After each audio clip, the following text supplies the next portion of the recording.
इस कार्यक्रम के पुण्यार्जक हैं माता पिता श्रीमान रूपचंद जी जैन, श्रीमती कमला जैन, दिनेश जैन, रेखा जैन, दिवेश जैन, दिशा जैन, गंगवाल परिवार, प्रवासी मुंबई, निवासी ब्यावर।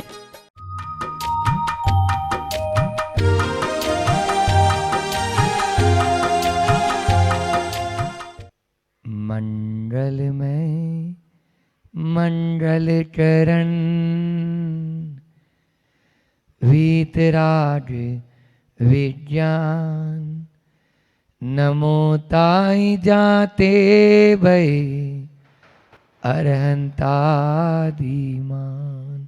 जो विद्यादि सागर सुधी, जो विद्यादि सागर सुधी गुरु हैं हितेशी। शुद्धात्म में निरत नित्य हितोपदेशी। वे पाप जिस्मृतु में जल है सयाने, पूजू उन्हें सतत केवल ज्ञान पाने। वंदू उन्हें सतत केवल ज्ञान पाने। बोलिए एलोरा के मूनलाइट चिंतामणि पार्श्वनाथ भगवान की। परम उपकारी संत शिरोमणि आचार्य गुरुवर विद्याचार्य जी मुनि राज की। पूज्य मुनि श्री 108 दुर्लभ सागर जी महाराज की। आगम में बहुत सारे दृष्टांत आपने पढ़े होंगे, सुने होंगे, और अनेक दृष्टांत जो लिखे हुए हैं, पढ़े नहीं अपन ने। उनमें यही आया कि जब तक दृष्टि पंचेंद्रियों के विषयों के प्रति रही, तब तक वे बहिर्मुखी रही, तब तक वे विषय भोगों में आसक्त रहे। और जैसे ही दृष्टि भीतर की ओर मुड़ गई बाहर से और अपनी आत्मा की ओर दृष्टि आ गई, तो वैसे ही वो अपनी आत्मा में स्थिर हो गए, स्थिर हो जाते हैं। चाहे वो सुकौशल मुनि का उदाहरण हो, चाहे वो सुकुमाल मुनि का उदाहरण हो, चाहे वो अंजन कैसे बना निरंजन, और चाहे वो साहूकार सेठ सुदर्शन का आपने उदाहरण देखा होगा, और चाहे अंगुली मार क्यों ना हो, वो भी वाल्मीकि बन गया, और तुलसीदास गोस्वामी तुलसीदास बन गए। कैसी कैसी परिणति होती है। वे ही तुलसीदास जब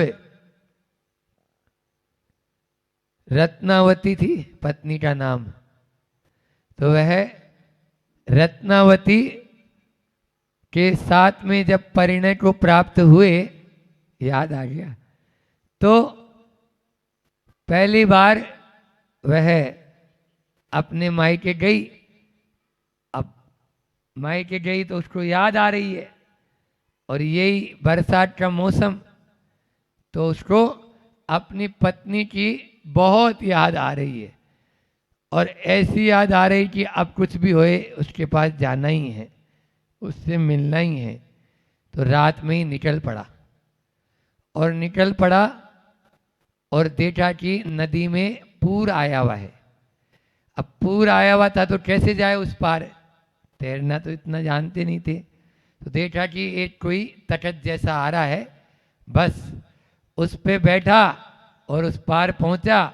एकदम से बिजली चौंकी, और जैसे ही बिजली की चमक हुई, उसने देखा अरे ये तो मुर्दा था, ये तो मुर्दा था। उसके सहारे वो उस पार पहुंच गया, उल्टा था वो। अब आगे पहुंचा, और जब पत्नी के वहाँ ससुराल उधर पहुंच चुका है, तो देखा कि अब अंदर कैसे घुसे, रात में 12-1 बजे कौन उठाएगा।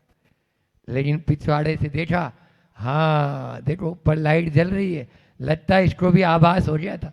अब आश्चर्य की तरह तो है नहीं, जो झुंझुना आप रखते हैं तो पहले से बोल दें कि हाँ ऐसा खड़े रहना आ रहे हैं, तो वो, लेकिन पहले बेतार के तार होते थे और संवेदनाएं। लेकिन यहाँ दूसरी बात है, तो वह पत्नी के वहाँ रोशनदान से, खिड़की से वह दीपक का प्रकाश नजर आ रहा है।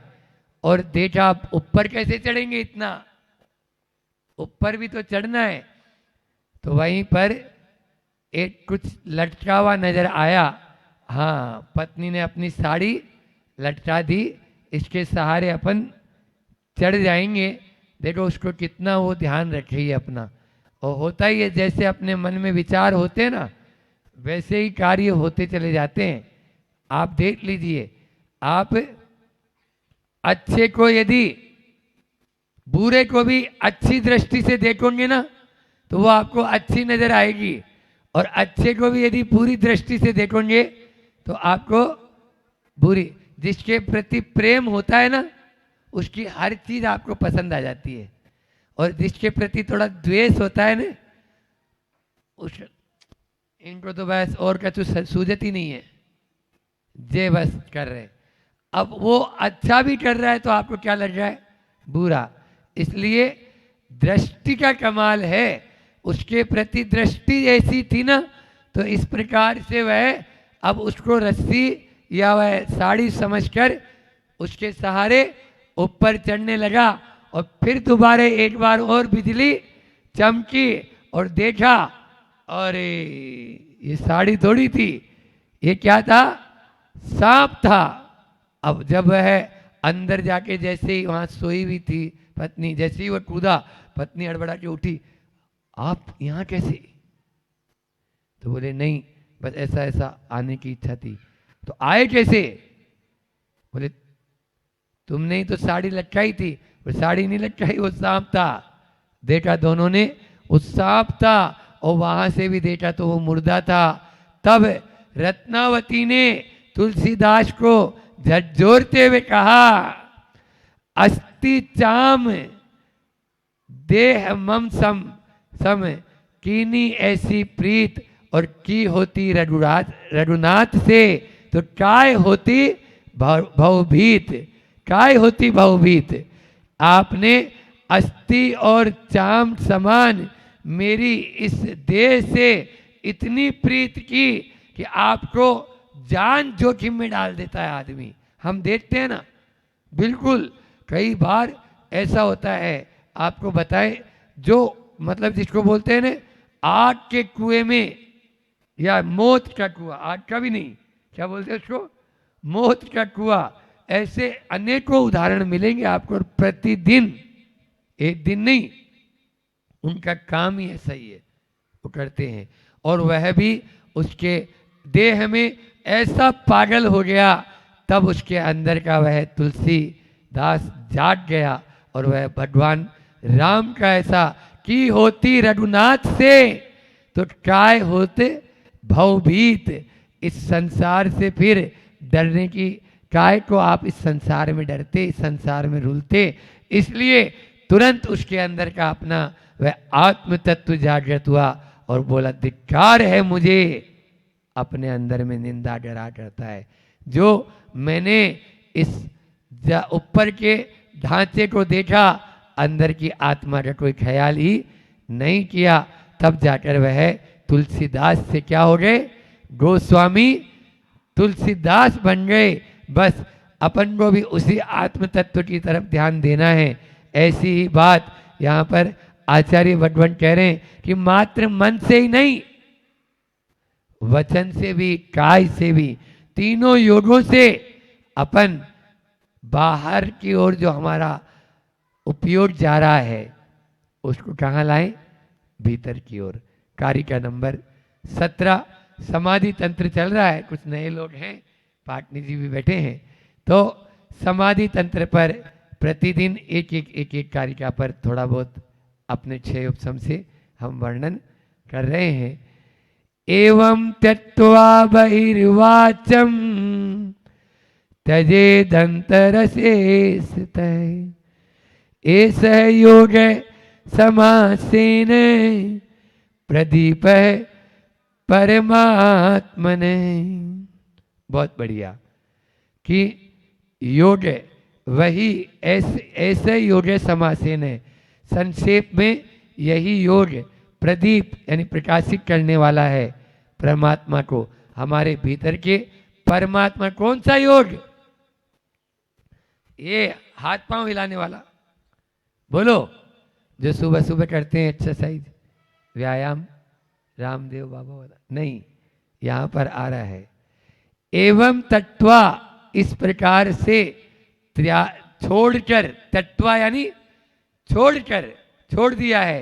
पहले हमने जो बताया कि आप बहिरात्मा मत बनो, अंतरात्मा बनो, और अंतरात्मा के लिए भी उन्होंने उपाय बताया कि ये जितने भी पंचेंद्र के विषय हैं ये कर्म के परवश हैं, ये अंत से सहित हैं, पाप के बीज हैं और दुखेरंतरितोदय, दुख से मिश्रित हैं, इसलिए इनमें उलझो मत। यहां पर भी यही बात आचार्य भगवान कह रहे हैं। मैंने जो कहा था उसको ध्यान में रखकर, बहिर्वाचम त्यजेदंतर अशेषत है, वह अपने वाच यानी वचनों को छोड़कर, बाह्य वचनों को छोड़कर अंतर शेषत है, अपने अंतरंग वचनों को भी पूर्ण रूप से विश्राम देकर वह तीनों मन, वचन और काय, इन तीनों को एक रूपता से परमात्मा को प्रकाशित करने वाला बना देता है। ध्यान रखना, जब तक हम इन तीनों योगों को बाहर की ओर लेके जाएंगे तब तक कर्मों का आश्रव होता रहेगा, और जैसे ही इन तीनों योगों को भीतर की ओर लेके आ जाएंगे तो कर्मों का आश्रव रुक जाएगा। आप लोगों ने फ्लाइट तो देखी होगी ना, फ्लाइट देखी उड़ती हुई, हाँ, बैठे भी होंगे कुछ लोग। तो फ्लाइट में क्यों धर्मेंद्र भैया 3 टायर होते हैं, होते नहीं होते? उसको एयर टैक्सी बोलते हैं। क्या बोलते हैं? Air taxi. आप एयरपोर्ट पे जाएंगे तो वो फ्लाइट रनवे पर चलती रहती है, चलती है काय के सहारे? 3 चक्का के सहारे। अब वो 3 चक्का के सहारे ही चलती रहे तो वो फ्लाइट चलाएगी नहीं महाराज, वो तो फिर फ्लैट हो जाएगी, टाइटली बैठेंगे उसमें। वो उन तीनों चक्कों के सहारे रनवे पर दौड़ेगी, बस इतना ही काम है उसका। उसके बाद में जैसे ही वह उड़ान भरती है, ऊपर की ओर उड़ते ही वो तीनों चक्के उसके पेट के अंदर चले जाते हैं। देखो कभी, वो ऑटोमेटिक अंदर घुस जाते हैं। बस सम्यक दर्शन, सम्यक ज्ञान और सम्यक चारित्र, ये 3 ले लो, या मन, वचन और काय, इन तीनों में भी यदि शुभ में भी प्रवृत्ति है, शुभ में भी, अशुभ की बात तो बहुत पहले छोड़ दी हमने, अभी अंतरात्मा की बात चल रही थी। शुभ में भी प्रवृत्ति है तो उन तीनों को विराम देना पड़ेगा। आचार्य कुंद भगवान, आचार्य पूज्यपाद स्वामी भी जब ये कारिका लिखे थे ना, तब बहिर्मुखी थे। समझ में आई? आज तक रिकॉर्ड है, प्रवचन देते देते किसी का आत्मकल्याण नहीं हुआ। आत्मकल्याण तो तभी होगा जब हाथ पर हाथ धरकर बैठ जाएंगे, चाहे तीर्थंकर भी क्यों ना हो। तीर्थंकर को भी समूह शरण का त्याग करना होता है, और यही आ गया। ऐसे योग समासेन, तीनों योगों को विराम देकर उनको योग निरोध करना होता है, और तब जाकर वो सिद्ध अवस्था को प्राप्त होता है। जैसे तीर्थंकर समूह शरण का त्याग करके, हमारे गुरुजी देखो लग गए, हाँ, धीरे धीरे धीरे धीरे सब जाओ अपनी अपनी दुकानदारी चलाओ अब। हाँ, बहुत खा लिया, बाप की कमाई, अब आपकी कमाई खाओ। समझ में आया? वहां पर कोई नहीं, आनंद ही आनंद था। 10 उंगलियां घी में और सिर, अरे हम तो 10 नहीं 20 ही समझो आप तो, और क्या, कुछ नहीं करते थे, और बिल्कुल। और यहाँ तो अब अपना करो जितना कर सकते हैं, तो उसी प्रकार से जितना लाभ हो जाए सामने वाले को। तो उतना कर लो, बाकी अपनी आत्मा को भी मत भूलो। तो यहाँ पर यही बात कह रहे हैं कि इन योगों को विश्राम दो। दूध पीना है ना, पीते ही हो, है ना, तो क्या गैस या चूल्हा पे उबलता हुआ पी लो, लगा दो उसी पे अपना मुंह, क्या करते हो बोलो ना। उसको पहले महाराज चूल से नीचे उतारना पड़ता है। कल आप ही तो बोला था, क्या बोला था, मलाई कहाँ, अशांत दूध में, सो प्रशांत बनो, सो प्रशांत बनो। अशांत जो खोलता खोलता खदबद खदबद खदबद हो रही है, उसमें कभी मलाई आ सकती है क्या? आप अपने अंदर यदि परमात्मा रूपी या अपने आत्म तत्व रूपी मलाई चाहते हो, पहले नीचे उतार दो राग द्वेष के चूल से। चूल्हा है ना, राग और द्वेष का चूल्हा है। थोड़ा सा कुछ हो जाता है अनुकूल, फिर फूले नहीं समाते, और प्रतिकूल हो जाए तो फिर देखो सामने वाले के ऊपर कैसा फायर होते हैं। तो इसलिए यहाँ पर भी कहते हैं कि वह दूध पीने योग्य तभी होगा। अरे पीने योग्य तो छोड़ो, जमाने योग्य भी तभी होगा। आप लोग खोलते हुए दूध में जामुन डाल देती है क्या? बोलो ना एलोरा वाले, नहीं डालते। हाँ बहुत बढ़िया। जमाने की बात तो बहुत करते हो, अब बात जमाने की करो। आज तक जमाने की बात की, अब बात जमाने की करो। महाराज जी समझ में नहीं आया, समझ में आएगा कि जमाने की बात मत करो, बात ऐसी करो जो जम जाए। लेकिन जमेगी तब जब अपन आचार्य श्री जी के इस पद्यानुवाद के माध्यम से आगे चलेंगे। आचार्य श्री जी का पद्यानुवाद बहुत सुंदर। जो अंतरंग बहिरंग निसंग नंगा होता नितांत उसका वह योग चंगा। बहुत सुंदर। उत्कृष्ट आत्म प्रकाशक योग दीप धारो इसे शिवल से फलतः समीप। सब चाहते तो हैं उस शिव लक्ष्मी को, लेकिन वह शिव लक्ष्मी ऐसे मिलने वाली है नहीं। वह कब मिलेगी? जब चार शब्दों को आज अपनी गांठ में बांध के लगे। पल्ला है ना, पल्ला, पल्ला है कि नहीं है? तो पहले की अम्माएं क्या करती थी, पल्ले के छोर पर चाबी बांध के रखती थी, है ना। आजकल तो अब चाबी नहीं बची, तो महाराज बंद ही क्या। तो यहाँ पर भी ये चार बात रोज बांध कर ले जाए करो। कल हमने कौन सी चार बात दी थी, याद है? बोले महाराज सुबह वाली याद नहीं है, अभी वाली क्या? तो कल वाली तो मैंने बोला था ना अभी अभी कि ये जितने भी पंचेंद्रिय विषय हैं, ये क्या है? कर्म के परवश हैं, अंत से सहित हैं, दुख से मिश्रित हैं, पाप के बीज हैं।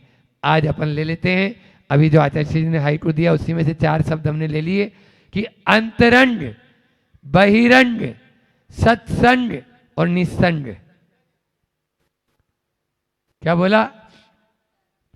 अंतरंग, बहिरंग, सत्संग और निस्संग।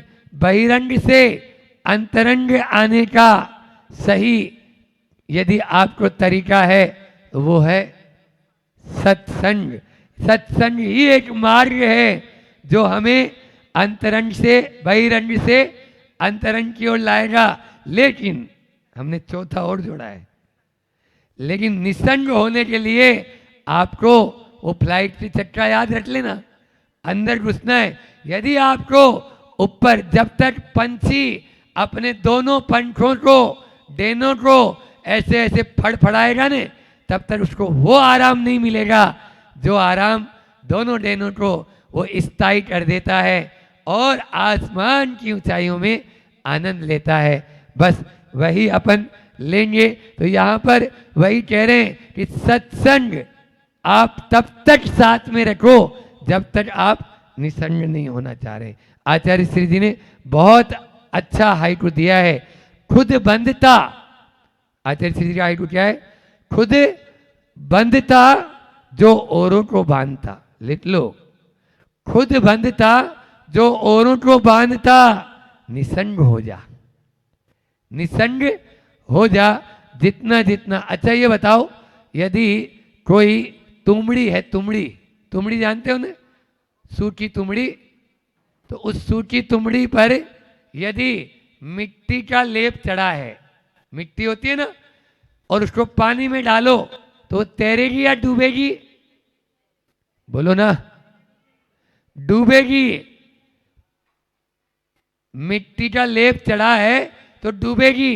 अब आपने क्या क्या चिपका रखा है अपना अपना, देखो पहले इन तुमड़ी पर। इस तुमड़ी के साथ में आपने कितना चिपका रखा है। संत कहते हैं चिपको मत छोड़ो, चिपको मत छोड़ो। और आप लोग क्या करते हो महाराज जी, हम तो चिपको मत छोड़ो, चिपको वही शब्द वही है, खाली बोलने का तरीका अलग है। पहले था चिपको मत छोड़ो मोक्ष मार्ग, और चिपको मत छोड़ो संसार मार्ग। बस आपने पकड़ रखा है, पकड़ेंगे तो वही हालत होगी। ये तो क्या बोलते हैं जादू का वो छल्ला, छल्ला गृहस्थी का छल्ला, छल्ले में हाथ डाल दिया, घबराओ मत, दूसरे हाथ को फ्री रखो। इस हाथ को सुलझाने के चक्कर में मत आ जाओ। ये फंसा है, फंसे रहने दो। एक हाथ से धर्म ध्यान करते चलो, करते चलो, बस निसंग होने की ओर आ जाएंगे। हमें निसंग होना है। इसलिए तुम भी तैरती तारती औरों को भी गीली क्या सूखी। प्रश्न है गीली क्या सूखी। इसलिए सूखी जो तुमड़ी है वही तारती है। हमें उस तुमड़ी का ध्यान रखना है, अपनी दृष्टि को अंतरंग की ओर लाना है, बहिरंग से अपने आप को छुड़ाना है, सत्संग में आना है और निसंग होने का लक्ष्य रखना है।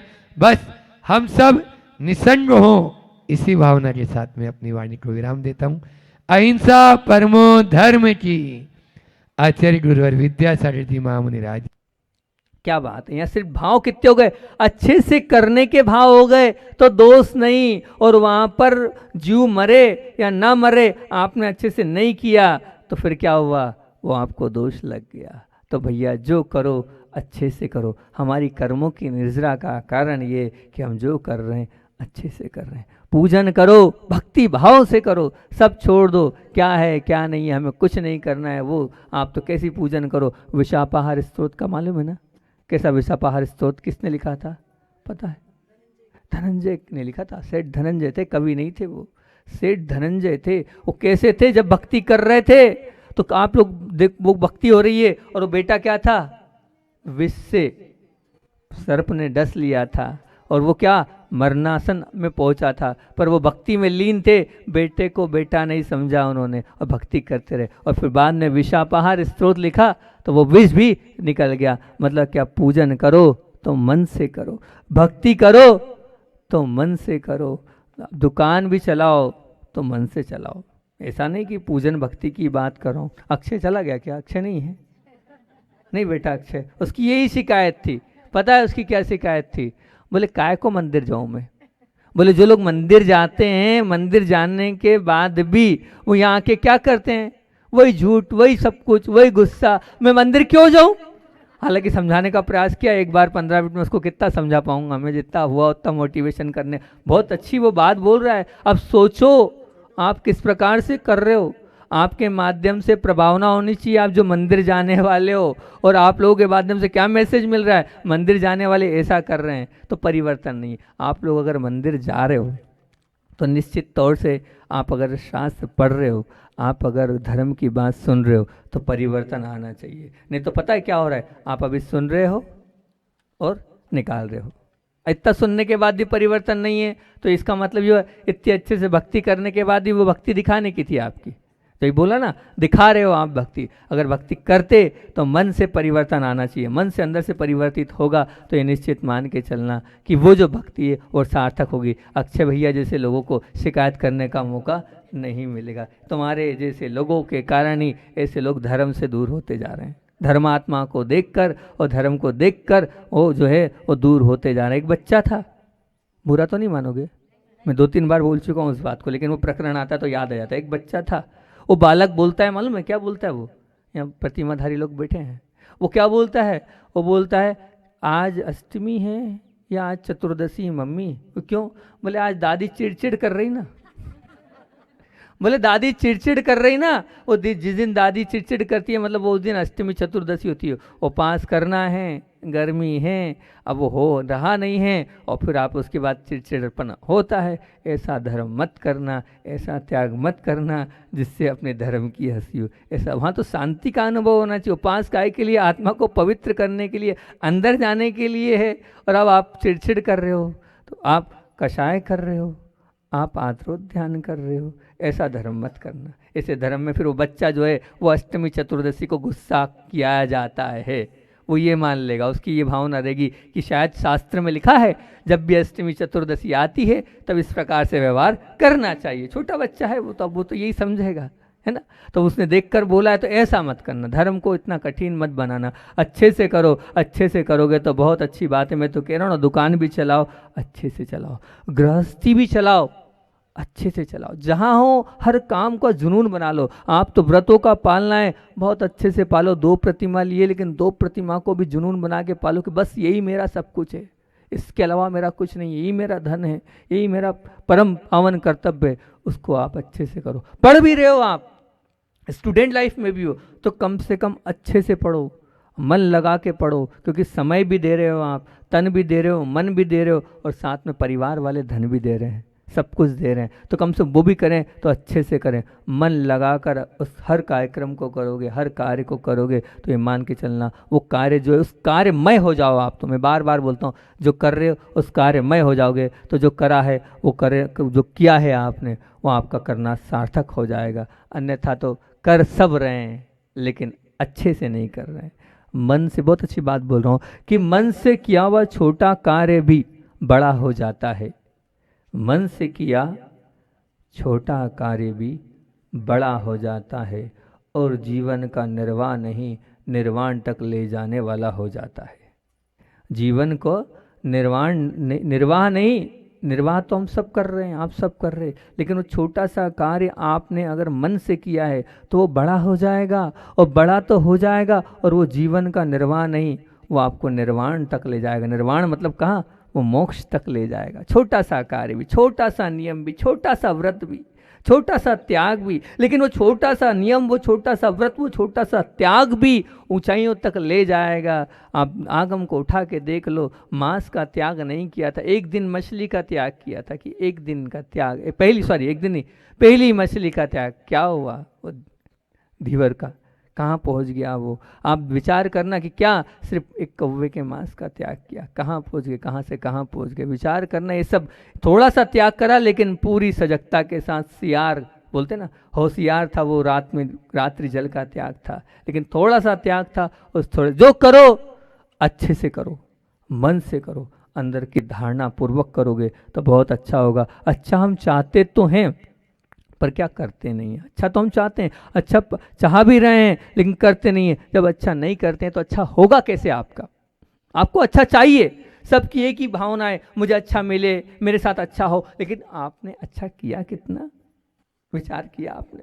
आपकी भावना है हमें अच्छा चाहिए, हमें अच्छा मिलना चाहिए, मेरे साथ अच्छा क्यों नहीं हो रहा है, लेकिन आपने कितना अच्छा किया? इस विषय पर आप चिंतन करना, इस विषय पर मंथन करना, इस विषय पर आप अंदर को टटोलना कि मुझे अच्छे से, मुझे क्यों नहीं मिल पा रहा है। जब भी मुझसे ऐसा लगता है कि मैं जो कार्य कर रहा हूँ, मैं अपना खुद का चिंतन आपके बीच में शेयर कर रहा हूँ कि जब भी मुझे लगता है कि मुझे कुछ अच्छा करना था और मेरे साथ अच्छा नहीं हुआ, तो मैं यही कहता हूँ कि मैंने अच्छा किया क्या जो मुझे अच्छा मिलेगा।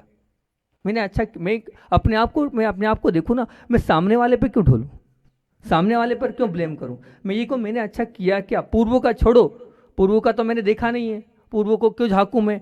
पूर्व कर्म बोलते पाप कर्म का पुराना उदय था। मैं तो अभी को देखूंगा कि अभी मैंने क्या गलत किया, अभी मैंने किया उसको देखूं ना, मैंने अभी क्या देखा। अपने आप आपको सब आ जाएगा, आपकी आत्मा अंदर से बोल देगी कि हाँ मैंने यहाँ भक्ति भी करी है तो कितने पापमय भक्ति करी है, वहाँ भी मेरा ध्यान कहाँ कितना गया है। सामायिक भी करिए तो कितने किस प्रकार के परिणाम है। अब मैंने प्रतिक्रमण भी किया तो कितना मेरा भाव लगा प्रतिक्रमण में, 10 मिनट 5 मिनट एक लाइन की तरफ भी ध्यान गया। मैंने 24 भगवान की स्तुति करी है तो क्या एक भगवान को भी अच्छे से नमोस्तु किया? कहाँ मैंने जब मैंने अच्छे से नहीं किया तो मुझे अच्छे से मिलेगा कहाँ से?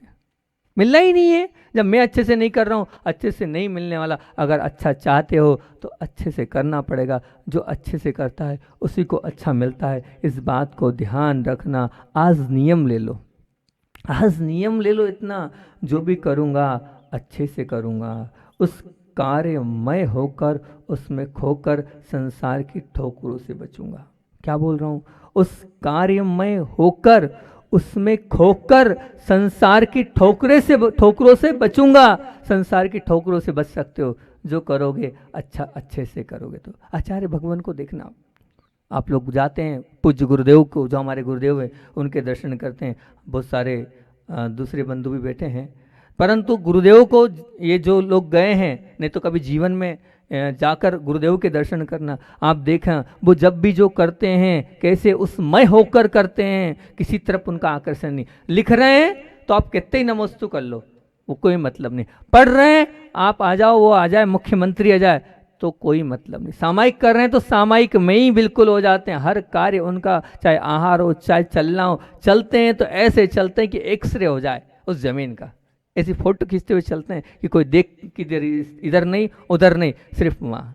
तब कहीं जाके ऐसा पुण्य होता है कि जय जयकार होती हैगी, क्योंकि उनका हर कार्य क्या है, वो हर कार्य अच्छे से कर रहे हैं। हम तो उनसे यही सीखते हैं, नहीं कर पा रहे लेकिन उनका जैसा नहीं कर पा रहे हम भी चाहते हैं कि जैसा वो अच्छे से कर रहे हैं वैसा हम भी अच्छे से करें। हर कार्य को बिल्कुल मन लगाकर उसमय होकर करते चले जाएंगे तो निश्चित तौर से हमारा भला, हमारा कल्याण होगा। करते तो हैं पर होता नहीं है। अच्छे से कैसे करें, कब तक ऐसा होगा? हर इंसान यही सोचता है। क्या सोचता है? करते तो हैं पर होता नहीं है, तो अच्छे से कैसे करें, कब तक ऐसा हर इंसान करता है। पर मैं ये कहता हूँ, सीख कर अच्छा करके बताना। कोई बात नहीं, नहीं हुआ तो जो कर रहे हैं उसको सीख कर अच्छे से करके बताना। अच्छा नहीं हो पा रहा है इसलिए दुखी मत हो।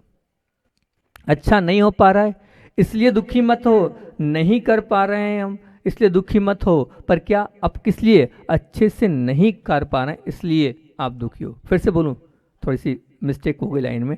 अच्छा नहीं हो पा रहा है इसलिए दुखी मत हो। अच्छा नहीं हो पा रहा है इसलिए दुखी मत हो। अच्छे से नहीं कर पा रहा हूं इसलिए दुखी हो। दोनों बात है।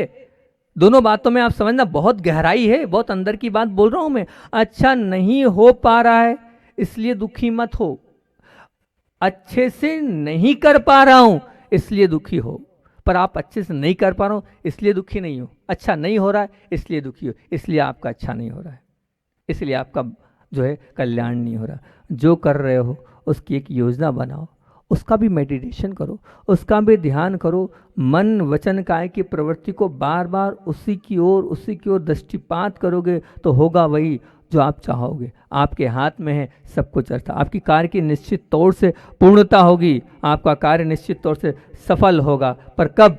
जब आप अंदर से चाहोगे करना तब होगा, अन्यथा नहीं होगा। ध्यान रखना।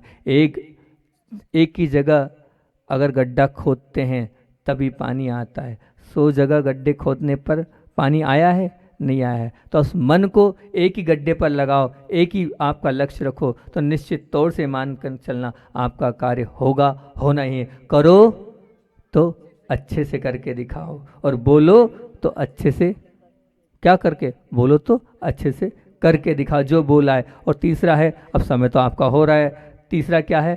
क्या बोलो तीसरा? तो हाँ, टालो तो, बहुत बढ़िया, याद तो रख रहे हैं आप। टालो तो अच्छे से, क्रोध टाल के बताओ। क्रोध आ रहा है, सबको क्रोध आ रहा है, लेकिन अब ये क्रोध आ तो रहा है।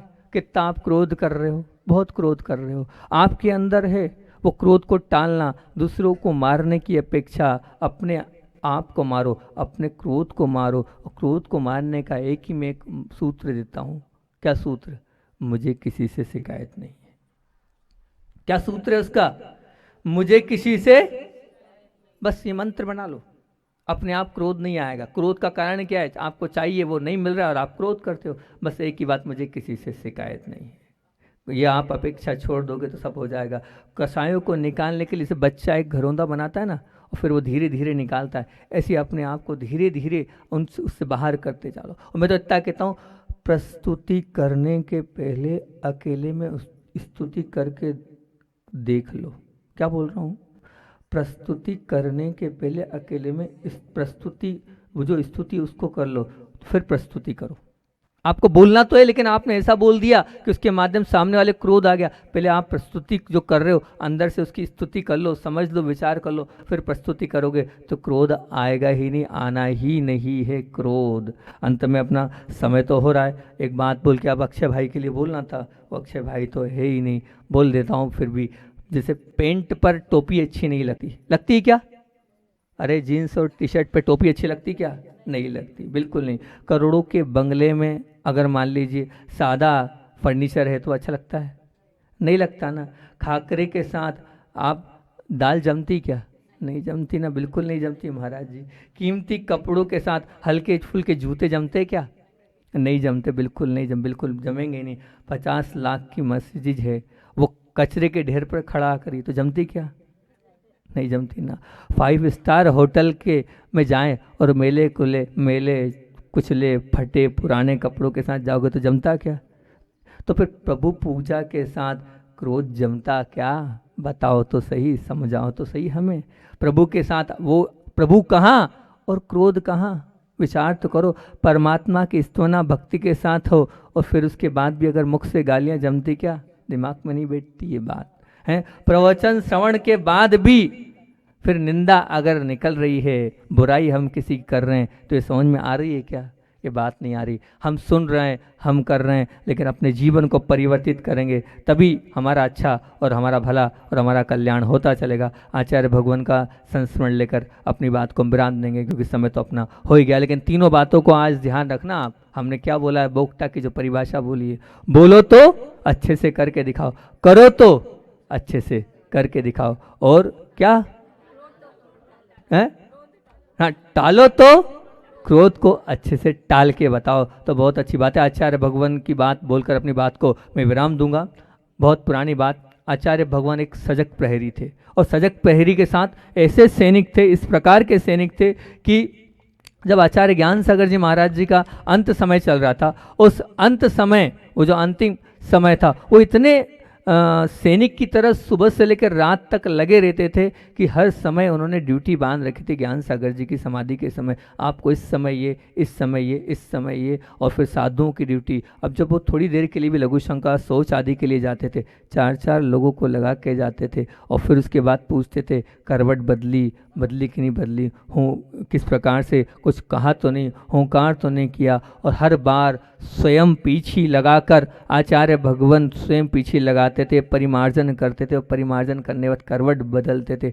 एक एक समय की सजगता के साथ ध्यान रखते थे। एक सैनिक जैसे सचेत रहता है, ऐसे सचेत वो रहते थे कि गुरुजी कब क्या उनकी इच्छा है, और इस प्रकार से उन्होंने वो सेवा करी। और जब उनकी थोड़ी सी भी आहट होती थी तो वो अंदर से बिल्कुल तैयार रहते थे। इस प्रकार की वो जो सेवा है, उस सेवा आचार्य भगवान ने करी हैगी। और यही मैं आपको यहाँ बताने जा रहा हूँ कि उनकी अच्छी समाधि क्यों हुई, क्योंकि वो अच्छे से लगे थे, अच्छे से लगे थे और अच्छे से कर रहे थे, और अच्छे से करने के कारण ही आचार्य ज्ञान सागर जी की समाधि अच्छी हुई है। अगर आपको भी अच्छे से आप करोगे तो निश्चित तौर से आपकी भी समाधि बहुत अच्छी होगी। लेकिन करना अपने व्रतों और नियमों को अच्छे से पालना होगा। अच्छे से पालो। इन्हीं भावना के साथ आचार्य भगवान विद्यासागर जी महामुनि राज जी की।